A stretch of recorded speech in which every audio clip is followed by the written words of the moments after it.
Bon, le 22 mars dernier, M. Macron déclarait on réindustrialise, c'est le cœur de la bataille, on est en train de la réussir. Une preuve de plus sans doute de la réalité parallèle dans laquelle évolue l'exécutif depuis plusieurs semaines désormais.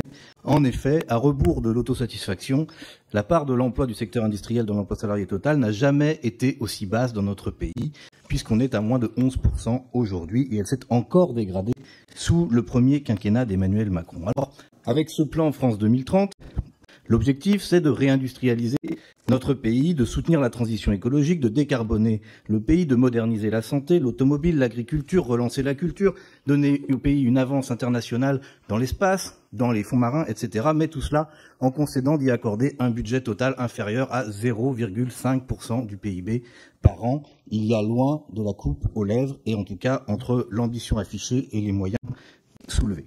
On notera par exemple qu'en matière maritime, seule la question des grands fonds marins fait partie de France 2030, alors qu'il y a tant d'autres sujets à évoquer sur cette question et qu'on est bien souvent sur des ordres de grandeur qui relèvent du saupoudrage plus que d'une véritable politique d'investissement et de capital public.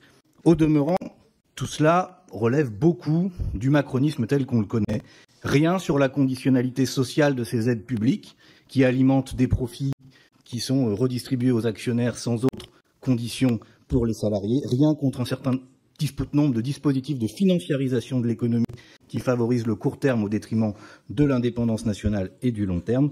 Bref, encore une fois, l'État prend les risques, l'État apporte un peu d'argent, mais ce n'est pas la puissance publique, ce n'est pas la collectivité qui retire les bénéfices qui se verront privatisés. Enfin, pour être sur un point concret, vous avez évoqué la santé et les biomédicaments pour demain. Aujourd'hui, et France 2030 a pour ambition de faire de la France la première nation européenne souveraine en matière de santé.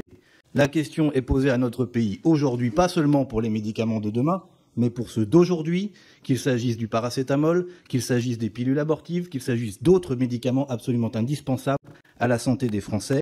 Là-dessus, France 2030 ne dit rien. Qu'avez-vous à nous dire? Est-ce qu'il faudra attendre France 2040 pour en parler?